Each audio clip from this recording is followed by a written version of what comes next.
Добар ден.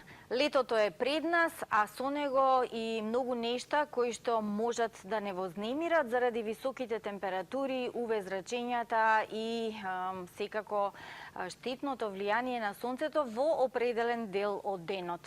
Навистина треба да внимаваме на нашето здравје, особено на најголемиот орган, тоа е кожата. Во летниот период вистински сме изложени во текот на целиот ден на сончевите зраци, па треба навистина да водиме сметка. Денешната тема, бемките се украс или опасност, ја одбравме со две цели. Да ве подготвиме за престојниот период, за летото, кога навистина можете да заштитите некоја од бемките која што може да биде опасност, а исто така и да ја најавиме кампањата која што следи во текот на месецот мај и ја спроведува болницата Аџи Бадем Систина, се однесува на заштита на кожата, на бемките, но повеќе за оваа кампања од нашиот денешен гостин, доцент доктор Андреј Петров, дерматовенеролог од Аџи Бадем Систина. Добар ден, добре ни дојдовте. Добар ден, добро ве најдов. Ајде да почнеме од кампањата. Мислам дека нашите гледачи ја заслужуваат информацијата порано од месец мај, бидејќи треба да се подготват нели за она што веќе е традиција во оваа болница. Во месец мај имате една интересна кампања, еве јас оставам вие да ја најавите. Да, ви благодарам. Ние повеќе години поред се приклучуваме на една глобална кампања која се врши во Македонија под покровителство на Сдруженијето на дерматовенеролозите, каде што активно учествува и нашата болница Аџи Бадем Систина, со овозможување во еден ден бесплатни прегледи со дермоскопија на бенки на пациенти кои за таа намена ќе се пријават во болницата. Ние овозможуваме 100 такви пациенти да дојдат да се прегледаат бесплатно и на тој начин се вклучуваме во кампањата за подобрување на здравствената заштита на населението, особено во превенцијата на ракот на кожа кој е во постојан пораст. Македонија не е тајна, тоа за никого е сончева земја со многу голем број на сончеви денови, каде што оваа година ми се чини дека дури малку порано почна од вообичаено со горештините, така да време е да се прегледаме, време е да на некој начин ја скенираме својата кожа и да знаеме што се случува таму.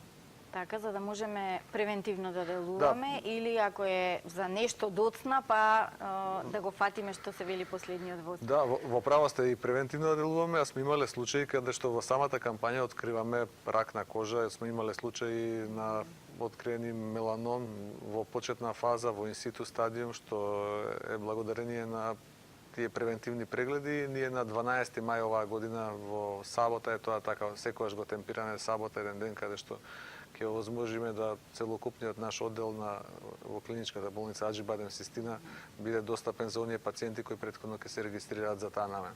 Така, значи прегледите ќе бидат со закажување, навреме да се јават за да си закажат термин. Да, прегледите се закажуваат како и секогаш преку кол центарот и дермоскопските прегледи во тој ден на 12 во сабота 12 мај ќе бидат бесплатни. Така. Денеска ќе зборуваме за бемките. За некого навистина се нешто што може да представува украс. Познатата Мерлин Монро со незината бемка направи многу фотосесии, стана славна, а потоа и со се друго што како потенцијал таа го имаше, но за некого може да биде и опасност. Ајде прво да кажеме што е бемка, како настанува, дали треба да се исплашиме на забележувањето на некоја нова бемка на нашето тело. Не треба да се исплашиме. Прво, тоа е нешто што се јавува кај секој човек, една нормална појава. Како настанува, има различни видови. Она што голем дел од работите кои не се бемки, народот ги третира како бемки, значи како некои обележја. Меѓутоа со преглед се установува дали се работи за тоа или не се работи за тоа. Меѓутоа во суштина се работи за генетски детерминирани, генетски одредени промени на нашата кожа кои се јавуваат, каде што и факторите на околината секако имаат свое влијание, меѓутоа пред се е генетиката и често пати се случува да кога ќе дојде пациентка каже или пациентка: "Абе докторе, на истото ова место и мајка ми имаше, и баба ми имаше, или татко ми имаше."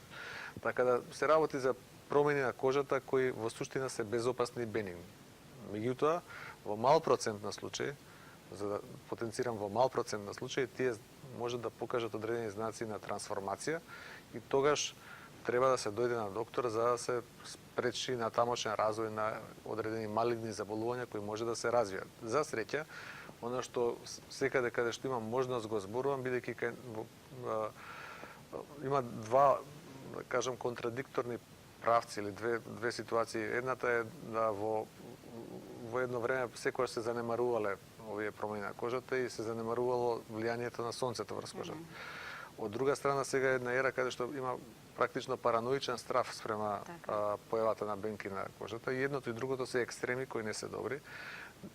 Секогаш зборувам дека само 20% од меланомите, од најопасните кожни тумори и најмалигни, се јавуваат на постоечки бенки.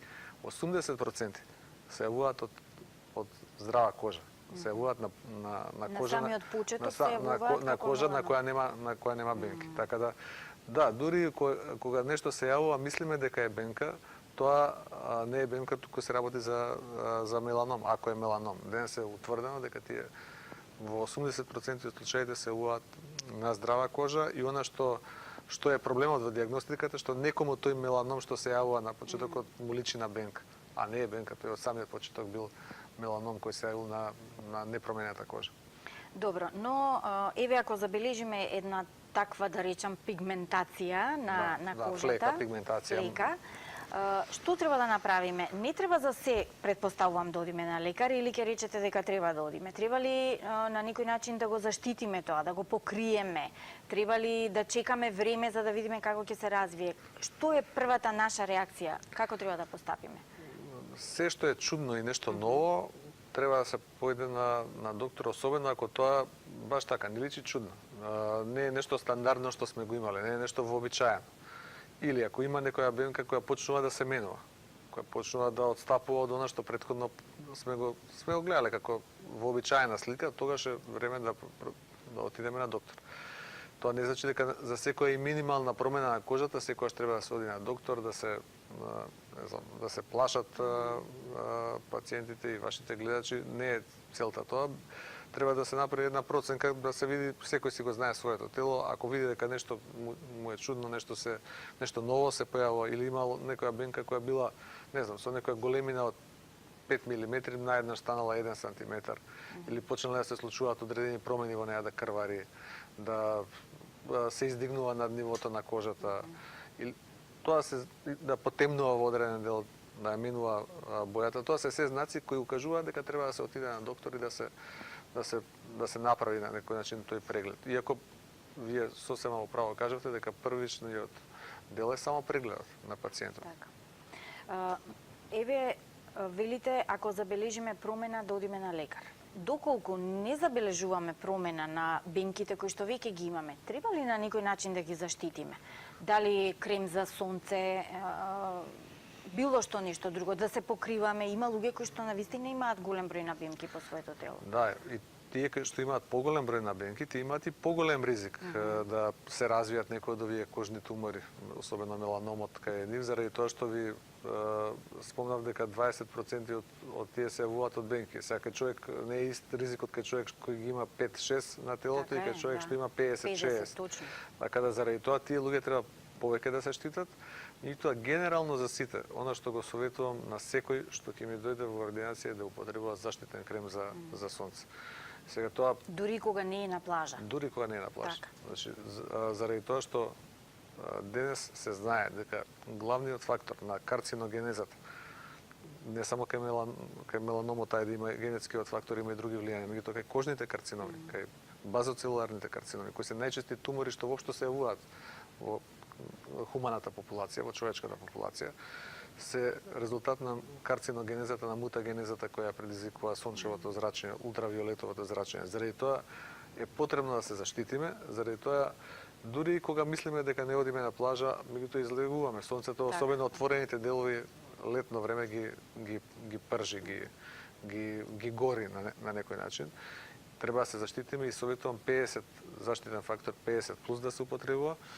На многу ми ме прашуваат, добро докторе, ја сакам малку да потемнам, не сакам да видам бел. Ке потемните и со 50 заштитен фактор. 50 заштитен фактор тоа не значи дека дека ќе бидете исклучени од ефектите на сонцето кои ќе дадат една промена на тенот, една свежина. Пазете, јас не советувам да се затвориме и да не излегуваме надвор. Напротив, треба да се користи времето и што е можно повеќе луѓето да се движат и во природа и да спортуваат, меѓутоа да се заштитат. Особено летно време, често пати ние што спортуваме покрај кеот, знаеме дека ако не си заштитен од сонце, со капа на глава, Брзо ќе настрадаш. па ќе настрадаш, нема, тоа е Скопје, особено меѓутоа и остатокот од земјата од Македонија е со многу сончеви денови, со интензивно сонце и тоа предизвикува штетни влијанија. Затоа советувам да се заштитат секогаш, а сите треба да знаат дека во производите кои се купуваат, особено женската популација, да кажем, која употреба повеќе козметика, дека регулативите на Европската унија бараат да во неа има заштитен фактор. Значи, во секој од тие кремови натре содржат заштитни фактори, токму од тие причини. Добро, имаме гледач да го чуеме. Добар ден. Да, се исклучил гледачот. Добро. Дали, ако забележиме бемка која што нам не е сомнителна, треба ли да интервенираме ние самите, да чепкаме, или веднаш на лекар? Рековте промена на боја или да крвари. Кои се другите знаци кои што сигурно треба да не... Има да чепкаме никако. Значи самите да се лечиме, тоа не е добро. Во ниедна област не е добро. Човек да импровизира со нешто што не го знае, особено во медицината, тоа не е добро. Знаат луѓето тревки да си ставаат, знаат течности разни. и тревки, и тие не. Исправно? Тоа е погрешно. Тоа е многу погрешно и тоа не треба да го прават. Тоа е еднакво погрешно, да речеме, од тие народни лекови или што останале некои традиции, па стави тоа, стави ова, можеби ќе помине. Исто толку лошо колку што е ерата на гугализацијата, од Google да се лечиме. Еве, имаме гледач. Добар ден. Добар ден. Повелете. Добар ден. Имаме едно прашање до докторот. Го слушаме прашањето. Нозите од колената ми се како распукани на кожата. Има и некои како зрнца така и после обелуваат се, излупуваат. Што треба да направиме? Сега, за жал, вашето објаснување не беше многу... Да, ако ви треба, ја имаме уште на линија, може да препрашате. Колку што сватив, јас промените се на колената, има некои бели, тоа се лушпи или што се случува? Се перута ли кожата? Да, се лупи ли кожата таму? Не слушате ли? Слушаме. Се лупи кожата таму? И се лупи тоа кај што се топченцата, зрнцата. Бев на кожно, некоја мас ми даде, ама не ми помогна ништо. И што треба да направам? На кожно ми вика користи каква и била крема, а мене таа не ми користи ништо, не вреде. Вака сега, за жал описот не е доволно прецизен, односно не може да се вклопи во зрнца на колената, ретко се. Не се на колената, од колената надолу до глезниците ме чешат. Чеша, па тоа е друго. Значи, веројатно има повеќе можности што може да биде. Диагноза не се поставува врз база на телефонски. Меѓутоа, сте биле на доктор, ви советувале одредена терапија, бидејќи кажувате дека чеша, тоа може да е некоја од тие промени на кожата кои се јавуваат со текот на времето заради сувоста на кожата, особено во подколениците. И тука треба што е можно повеќе, не било каква крема, туку да се користат емолиенти за кожата да не биде сува, да не чеша. Значи, тоа може да бидат разни кремови кои се хипоалергени, кои се тестирани дека не се штетни за кожата, а се користат за подмачкување на кожата. Ги има и домашни, и странски, огромен број во аптеките што се продаваат. И гледачката може слободно да ги користи. Може да се користат локални стероиди на места на тие промени, кои таа ги нарекува зрнца, дали се тоа зрнца или се некакви поинакви промени, треба да се види. Затоа најдобро е да се дојде на преглед. Така. И повторно ќе кажеме, без тревки и други алтернативни помагала. Да. Добро. Постојат ли делови на телото каде што потенцијално може побрзо да настане меланом? Да. Значи, постојат делови на телото каде што се јавува повеќе меланом. И тоа точно се знае кои делови се, да речеме кај мажите, тоа 40-50% е трупот, значи овој дел од телото, градите, грбот, а кај жените некаде 37% се нозет од колената надолу, значи под колениците кај жените и трупот кај мажите се најчесто изложени, најчести делови на кои се јавуваат меланом, меланома малигнум или меланом. И тоа има логични објаснувања, заради тоа што кај жените тоа е експониран дел на телото, нозете се, особено летно време, често пати изложени на сончево влијание, а кај мажите се поврзува со тоа што бројот на бемките кумулативно најголем е на трупот и најчесто се јаваат од некои претходно постоечки бенки или невоси. Добро, имаме повторно гледач. Повелете, добар ден. Добар ден. Правев маркер за меланом. Ме интересира, првата графа пишува РЕЗ, а доле е 0.017. Што значи тоа? Сега не знам што значи тоа.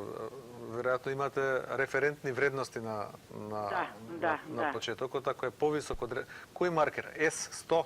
S100. Добро, значи ако е покачен S100, треба да се дојде да се направи преглед. Тоа ништо само по себе не значи, да не се исплашите. Дури да е покачен, можно е да се случат такви работи. Тоа не е строго специфично, па да знаеме ако S100 е покачен, мора да се работи за меланома малигнум. Пошто јас сум правена операција од БМК. Тогаш доколку тоа е така, треба да се дојде на преглед, да се направи еден скрининг, една дигитална дермоскопија на сите потенцијално ризични бенки. Прво со преглед се утврдува кои се потенцијално ризични, а потоа се прави еден мол мапинг техника, се вика таа, каде што сите тие бенки се позиционираат на телото и се следат во некој период на следење, ако во моментот не може веднаш да се регистрира дека има кај некакво отстапување кое се случило.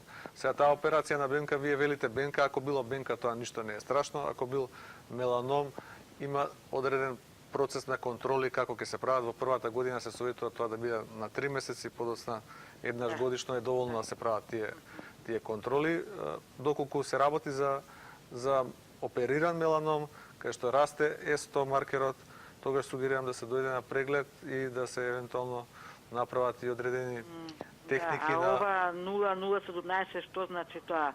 Има некое нешто почнато или... Ништо не значи, затоа ви кажувам. Ако е покачен, поголем од референтните вредности, што постојат, сега тие се различни, че може да значи дека може да има некаков активитет. Меѓутоа може, хипотетички.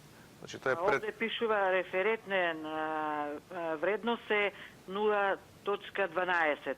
А кај вас е 0.17. Па сега тоа ви го кажам, нешто е малку покачено. Тоа ништо само по себе не значи, треба да се контролирате, да се прегледате, меѓутоа тоа е еден индикатор кој треба да се земе во предвид при прегледот, да се обрати внимание повеќе од докторот кај што ќе отидете, за да може сите бенки да се прегледаат уредно.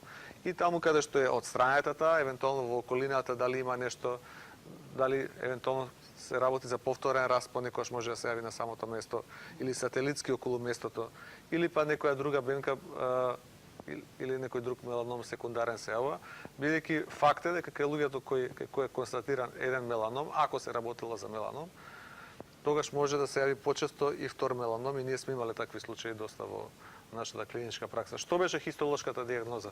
Знаете ли на отстранетата бенка? Меланом втора група.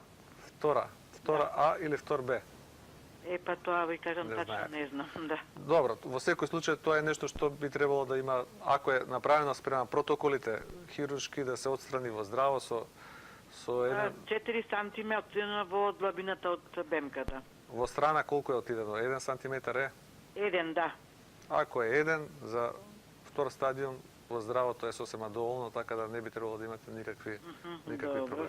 Но да го контролира. Но треба да се контролирате, сега да не се опуштите, да речем, немате проблем. Би требало во вториот стадиум, особено во втор А стадиум, каде би требало се да се заврши со хируршката интервенција, спрема протоколите на Американската асоциација за канцер, 1 сантиметар е сосема доволно во тој стадиум за да таа работа се заврши со заштита на вашето здравје.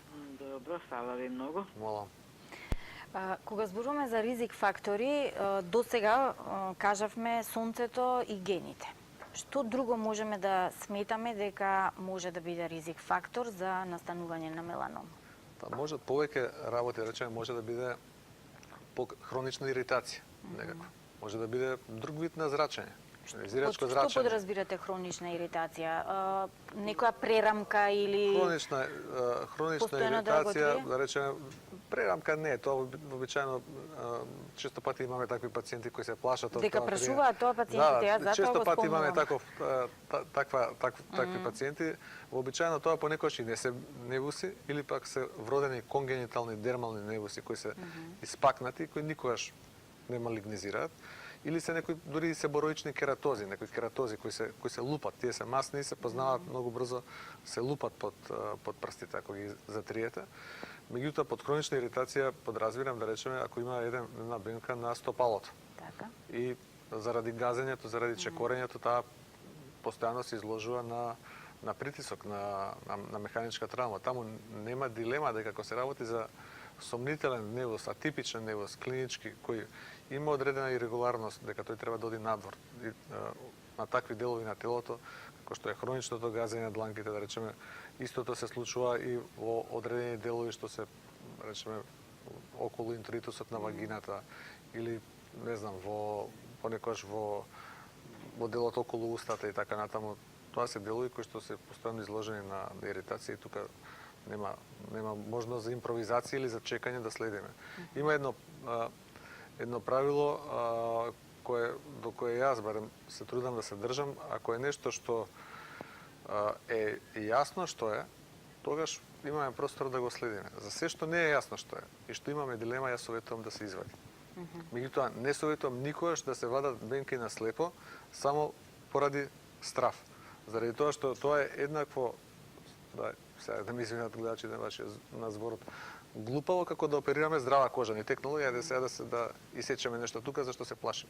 Меѓутоа, таму кај што е нешто сомнително, кај што е изложено на хронична травма, да речеме стопалото, други делови каде што има хронична иритација, тоа би требало, ако е сомнително, да се отстрани.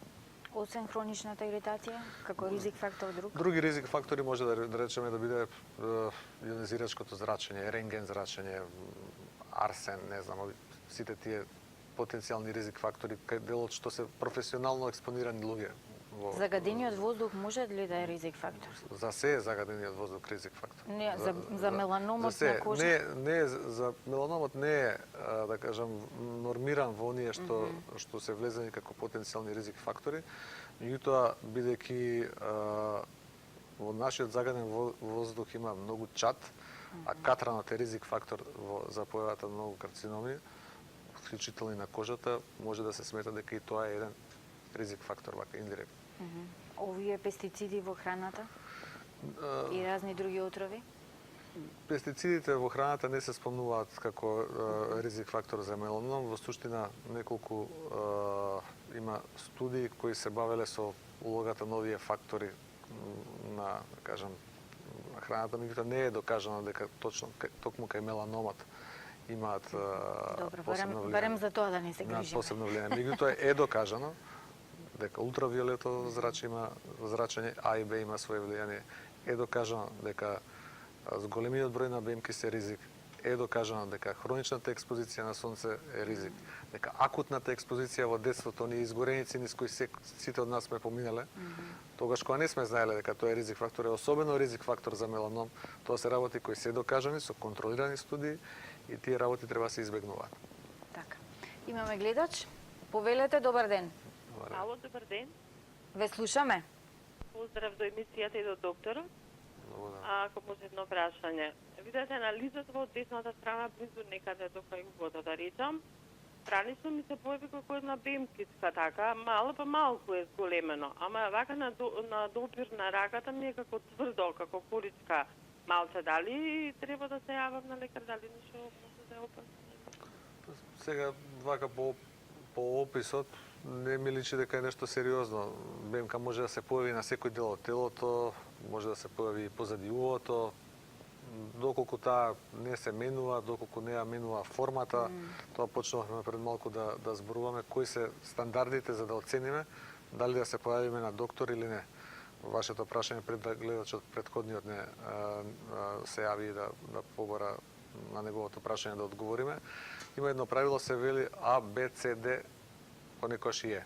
Тоа се акроними, првите букви од англиските зборови, што значи дека секоја бенка која има проблеми со асиметријата, наеднаш била округла или овална и наеднаш почнува некаква, не знам, звездеста форма или некаква различна форма да има. Секоја бемка која има промени во границите. Границите почнуваат да стануваат нејасни. Таа се шири спрема остатокот од кожата или се повлекува, некојаш и се знае да се повлекува спрема внатре. Промени во бојата. Била кафена станува темно црна или била кафена наеднаш станува бела, побелува. Промени во диаметарот. Сме имале промена која била 5 мм, таа наеднаш после за краток период станала 1 сантиметар. Апсолутно е индикација да се јавиме на доктор. И промени во, да речеме, развојот на таа бенка или во еволуцијата на таа бенка, незината елевација над ниво на кожата наеднаш. Исто така може да биде индикација дека треба да се дојде на доктор. Тоа правило А, Б, С, Д, Е, со овие објаснувања што ги кажав, доколку видиме дека било што од тоа почнува да се случува, советувам да се дојде на доктор, да се направи преглед. Инаку тоа правило А, Б, С, Д, Е најдоброто правило за само преглед. И само преглед може да се направи со огледало, каде што се оди дел по дел од телото, да се провери секоја бенка со огледало, понекогаш и со рачно огледало, со систем на 2 огледала за некои делови од телото. Меѓутоа тоа е нешто што е лесно изводливо и што може секој да го направи, што не бара многу средства, многу пари трошени и така натаму, и ги охрабрувам сите да периодично тоа го прават, на тој начин се прегледуваат. Доколку регистрираат нешто од овие работи, тогаш може да се дојде на доктор, да се види што се работи, да се направи прво обичен преглед, клинички преглед. Доколку има некој сомнителен, ние велиме суспектен невус или бенка, се прави дермоскопија. Најдобро е, секој дермоскоп е добар, кој може да се употребува, меѓутоа најдобро е дермоскопијата да биде дигитална дермоскопија. Што значи тоа? Тоа значи дека дермоскопијата што сме ја направиле останува архивирана во компјутерот или во системот посебен кој за тоа постои, и следниот пат кога ќе дојде пациентот, регуларното време за следење после година дена, ние ја споредуваме таа бемка со слика во слика. Ако има некакво отстапување, тогаш гледаме и можеме да преземеме одредени мерки, да се советуваме или да се извади таа бемка или било која друга постапка на тому што евентуално би се направило. Така. Мислам дека имаме повторно прашање. Повелете. Дали имаме гледач? Ало, добар Да, ве слушаме. Добар ден, ало. Добар ден, повелете. Добар ден. Ева, Ајде да чуеме. докторот, го поздравувам. Благодарам. И имам едно прашање до него. Ајде, повелете. Вака, јас сум на возраст од околу 70 години и уште од девојка имам по некоја бенка, меѓутоа во последно време забележувам дека бројот на бенките ми се зголемува. Тоа го имаше и мојата покојна мајка, па веројатно е наследно, не знам како да... Така е, да. На друг Кажавме. Тоа зборувавме на почетокот, Да. наследно. Така, и што е интересно, сега јас не ги гибам обично бенките, ги следам, тие си се множат и под пазувата и на стомакот и на грбот и така натаму. Меѓутоа, имав еден совет од едни пријатели, почнав со еден јод да ги мачкам тие што ми беа во косата, имав 2-3 поголеми бенки, па за дивно чудо што се вели, после некое време тие паднаа со се коса. Сега. Меѓутоа се плашам дали воопшто треба да ги третирам овие останатите бенки што ми се на телото или да ги оставам да се мируваат. Пред малку зборувавме, значи да се третира нешто што е бенигно, што не е опасно и што не прави никаква, да кажем, загрозување на здравјето, ниту прави некаков функционална пречка или некој естетски момент, е безсмислено. Има смисла да се третираат само бенки кои се опасни, каде што се сомневаме дека може да не се работи за бенка, се работи за тумор, и тоа за малиген тумор од типот на меланом, тогаш тоа треба да се оперира без дилема.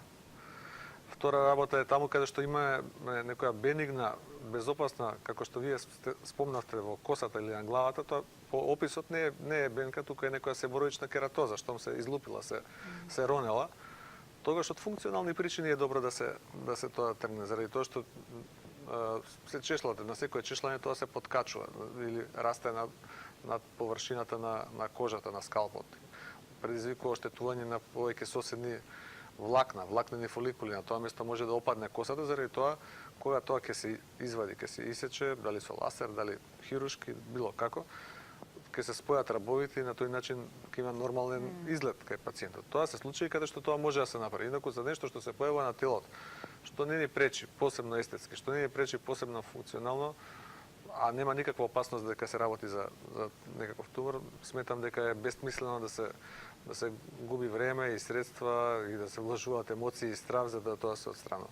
Така. Кога зборуваме за диагностицирање, кажавте дерматоскопијата е еден од добрите начини за да Ориентационен, да, тоа е одличен начин. Се знае дека има за 30% подобрено диагностиката на меланома малигнум, особено во првите стадиуми на болест. Значи, ако некојаш луѓето доаѓале во трети и четврти стадиум на болеста, сега доаѓаат во прв, во втор, некои во меланома инситу стадиум. Дермоскопијата ни овозможува да препознаеме нешто дали е сомнително или не. Заради тоа е многу добра, меѓутоа не е таа одлучувачка. И не е единствена. И не е единствена, секогаш кај што нешто е сомнително, има протоколи кои ги спроведуваат. Главната работа е да се земе материјал за хистопатологија.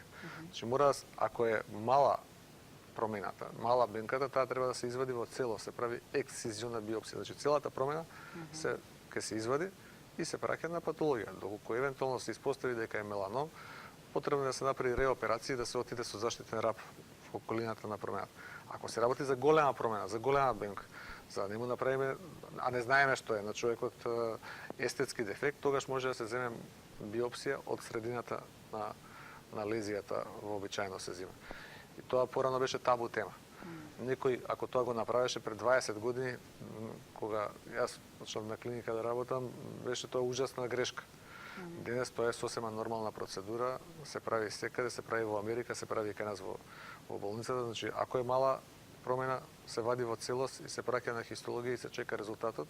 Во зависност од тоа или е бенигно, ако е бенигно никому ништо.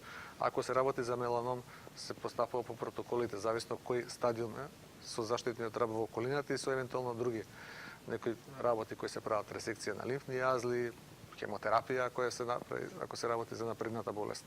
Меѓутоа, доколку се работи за голема промена, ние не можеме цело лице, цело образ да му го извадиме на пациентот само од страв или не знам, на жена, на деколте, на видливо место, некоја бенка што е 3-4 сантиметри и да ја оперираме затоа што се плашиме дека може би е меланом.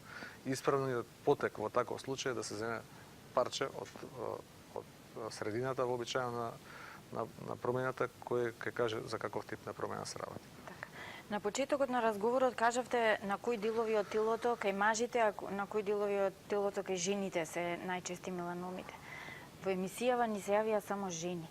Кој повеќе е пациент ваш, жените или мажите? Тоа се поклопува и со податоците од литературата. Се поклопува ако малку, значи ништо не е случајно. Прво, кај жените се почести пациенти, почесто се само прегледуваат, меѓутоа заради тоа жените кои заболуваат од меланома малигнум, обично го откриваме во меланома инситу, кај што тоа воопшто не е раширен тумор, тоа не нулти стадиум на болест. Или во првиот стадиум на болеста, или во вториот стадиум на болеста. Максимално во 3А стадиум. Кај мажите, за жал, неколку случаи минатата година кои имав, кај луѓе и тоа луѓе кои не се некои, да кажам, необразовани луѓе и така натаму, заради занемарување на тие промени, можеби, значи, тоа се работи за две особини карактерни, или едната е дека мажите помалку се прегледуваат од жените, што е точно. Втора работа е што сакаат да ги занемарат дел од овие проблеми. Можеби малку се и поплашливи од жените, така да малку повеќе. Од доаѓање на доктори. Сето тоа има свое влијание, меѓутоа во секој случај заради тоа се случува да се откријат туморите во подоснежниот стадиум, кај што потешко може да се интервенира. Се интервенира и таму. Таа болест се лечи и во тие стадиуми. Особено денес со новите лекови кои стојат на располагање. Мислам, има работи кои беа незамисливи, да кажам, пред 10 години. За жал, тие се уште скапи, би требало да се работи на случај да дел од тие лекови, дел од нив почнаа да стануваат достапни, да стануваат се подостапни на пациентите и во Македонија. Од ова што го кажувате, многу оптимистички ми делувате. Прво заради тоа што медицината оди напред и може да интервенира, за разлика од пред 20 години. Од друга страна, оптимизмот ваш го гледам во однос на тоа дека се повеќе навреме се откриваат тие меланоми, па можат има и лекови да се лекуваат. Дали смртноста се зголемува од меланомна кожа или е во некоја стагнација, да речеме? Смртноста, значи, се зголемува, прво се зголемува инциденцата. За да дојдам до тоа дека се зголемува и смртноста. Инциденцата на меланом некогаш беше, се сметаше дека е некаде, не знам, 2 до 3 случаи. Денес се знае дека морталитетот е 2,7 на 100.000 во 2011 во Америка, кај што има најпрецизни податоци статистички. Денес се знае дека околу 30 на 100.000 е инциденцата. Се зголемува смртноста, меѓутоа, ако видите вие колку ви се зголемила инциденцата и откривањето, многу повеќе отколку што се зголемил морталитетот од болеста. Меѓутоа, тоа не значи дека е болеста лесна и дека треба да се занемари. Напротив, интенцијата на мојот, ви велите, оптимизам, ја сакам да бидам реален. Тоа е моја обврска, е дека да им се укаже на пациенти, ако се јават порано, во раните стадиуми, меланомот се лекува во над 90%, 5 годишно преживување. Ако се јават подоцна, тоа преживување паѓа некаде на зависно од стадиумот на болеста. Така да што порано се открие болеста, шансите за 100% излекување се големи, бидејќи ако се смета дека за 5 години, ако не се случи ништо, дека поголеми шанси имате да добиете некоја друга болест, отколку да имате проблеми од таа болест. Така, да. Ајде да го чуеме последниот гледач за денеска. Добар ден. Добар ден. Повелете. Така, поздрав до вас. Сакам да прашам, вака, пред 4 години, значи, имам бенка над устата. Али пред 4 години малото детенце со нокат ми е открна. Потоа тоа се повторно, значи, се затвори и повторно израсно, значи, се врати во нормална форма како што беше. Може и со малку поголема димензија. И сега така остана, сега за да правам понатаму. Колку што сватив дел од бенка, парче е отстрането и случајно, и потоа тоа пораснала пак нормално, се затворила, било некоја рана која се затворило. Ако е се уредно, немате ништо потреба посебно направите, можете да дојдете на преглед да се провери само таа бенка. Уште едно табу или уште една, да кажам, тема која гледачите ваши треба да ја знаете, дека механичката повреда на бенката не може да ја направи ништо. Многу мина се плашат тоа е заблуда. Тоа е заблуда, да. И често пати доаѓаат. Со градникот ја подкачив, на врата се подкачил некоја раскарала бенка, или при спортски активности, или при било какво случување, самата механичка повреда, откачувањето на парче од бенката, не може да направи ништо. Затоа што доколку би можела механичката повреда да направи нешто, докторите не би правиле биопсија на таа проблема. Денес се знае дека такво нешто е невозможно и дека треба да се заздрави, треба да се дојде на доктор, меѓутоа не заради тоа што механичката повреда нешто предизвикала, туку да биде еден мотив да се види за каква бенка се работи, затоа што ако се работи за меланом, тогаш и со механичка повреда и без механичка повреда, тој е меланом, тој ќе се шири, тој е малигни тумор. Со тоа што ќе го чуваме во организмот, нема да направиме добро, ќе направиме лош. Заради тоа е потребно да се дојде на доктор, инаку самата повреда, нека не ве секира, од неа не можете никаков проблем да имате. Постои ли ризична возраст за јавување на меланомна кожа? Да, се јавува во секоја возраст. Има една возраст кај што исклучително ретко се јавува и затоа ги релаксирам сите, особено сите кои родители, мали деца, ностоп родителите ги носат до 10-та година. Меланома малигнум се јавува исклучително екстремно ретко. Значи, така да дека не се секираат на 2 годишно, на 1 годишно бебе, на 3 годишно дете, дека нешто се случува на бенката и дека може би е тоа опасното. Најчесто се јавува меланома малигнум некаде во 5-та, 6-та деценија од животот. Значи, границите се поместуваат, значи некаде околу 50-та година. Меѓутоа, исто така треба да се знае дека кај млади жени во третата деценија, од 20 до 30 години, тоа е најчестиот малигни тумор кој воопшто се јавува. Затоа што и тоа треба да се земе како предвид, како еден факт. Затоа што во тој период ништо друго не се јавува или се јавува многу поретко отколку во подоцнежните години, меѓутоа меланома малигнум особено често се јавува, најчесто од сите други малигни тумори се јавува во таа помеѓу втората и третата деценија кај млади жени. Се разбира, најчесто по фреквенцијата е во шестата деценија, како што ме прашавте, меѓутоа ако од нешто треба да се штитат, да речеме, млади жени во третата, во втората, после втората деценија од 20 до 30 години во третата деценија од животот и да проверуваат, по статистиката тоа треба да го проверат. Треба да проверат кожата, да ги проверат бенките. Тоа не значи дека тогаш се јавува почесто отколку подоцна, меѓутоа тогаш се јавува тоа почесто отколку било кој друг малигни тумор кај жените и посебни локации кои треба исто така да се проверат, тоа се, речеме, ноктите, гениталиите, понекогаш знае да се јави косата, места каде што знаат да има и различна форма од она што вообичаено сме навикнале да ја гледаме. За крај, совет да се мачкаме сите со заштитни креми фактор 50. 50 плюс, Летото е преднат.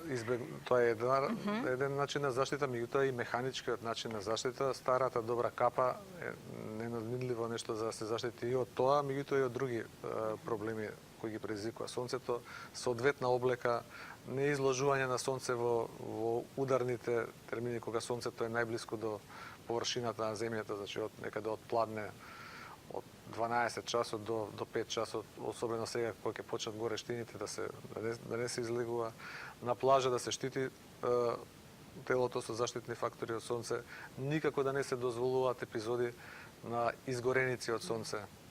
Тоа е нешто што ние некогаш не сме го знаеле и сме го правеле, ама денес знаеме, денес има статистика прецизна и треба тоа да се избегнува и секако да се користат овие кремови со што повисок заштитен фактор 50+, ако сме во вода, да се повторуваат повеќе пати во текот на денот, затоа што колку и да ви пишува water resistant или отпорно на вода, кога повеќе пати ќе влезете да се бањате во езеро или во море, ќе го измиеме. Така.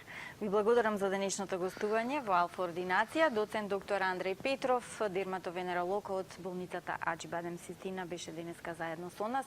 Ви благодарам за вниманието. Останете и натаму со Алфа Скоп. Имајте убаво попладне. Довидување од мене.